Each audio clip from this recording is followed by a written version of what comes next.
Hello बच्चों, let's see this question and the question says 33% of India's GDP gross domestic product comes from and employs what percentage of population। हमारे options है industry और 70%, option B है agriculture 62%, option C है export 30%, option D है agriculture 75%। और हमारा की concept यहाँ पर ये रहेगा कि एग्रीकल्चर कैसे हमारे कंट्री के जीडीपी का एक 33% हिस्सा होता है और ग्रीन रिवॉल्यूशन कब हुआ और उसका यूज क्या है। इंडिया एक एग्रीकल्चरल लैंड यानी कि यहाँ पर मेजॉरिटी लोग एग्रीकल्चर से एम्प्लॉयड रहते हैं। यहाँ पर हमारे कंट्री का जीडीपी यानी कि ग्रॉस डोमेस्टिक प्रोडक्ट का 33% एग्रीकल्चर से आता है और ये एम्प्लॉयमेंट देता है यानी कि नौकरी देता है 62% लोगों को। हमारे इंडिपेंडेंस के बाद हमारे पास एक बहुत बड़ा पॉपुलेशन था जिन्हें फीड करना था।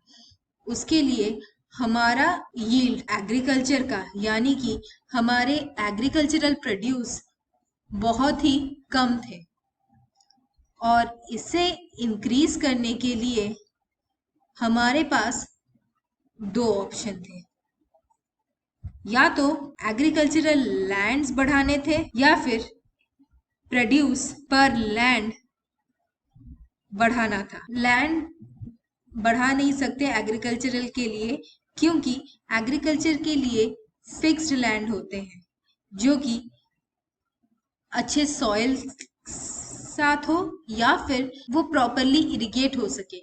इसीलिए लैंड इंक्रीज करना इम्पॉसिबल था क्योंकि लैंड फिक्स्ड होते हैं। इसीलिए हमें प्रोडक्शन पर एरिया बढ़ाना था और ये करने के लिए हमें सिलेक्शन यानी कि नेचुरल सिलेक्शन और आर्टिफिशियल सिलेक्शन से और हाइब्रिडाइजेशन से इम्प्रूव्ड प्रॉपर्टीज वाले ग्रेन प्लांट्स बनाने थे जिससे हमारा यील्ड यानी कि प्रोडक्शन इंक्रीज हो सके। इसके लिए कई सारे हाइब्रिड मेज, व्हीट और राइस बनाए गए थे और वो भी मिड 1960s के और इस प्रोसेस को कहते थे हम ग्रीन रिवॉल्यूशन।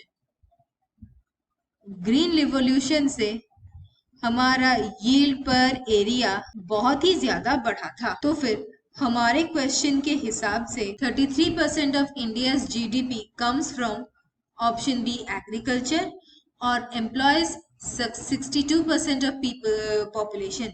ये है हमारा सही आंसर क्योंकि 33% ऑफ इंडियाज जीडीपी सिर्फ एग्रीकल्चर होता है, इंडस्ट्री नहीं, एक्सपोर्ट नहीं। तो ए और सी गलत आंसर है।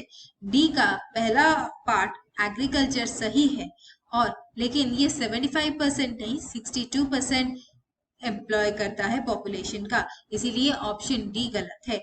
हमारा सही आंसर है B. I hope you understood the solution. Thank you and all the best.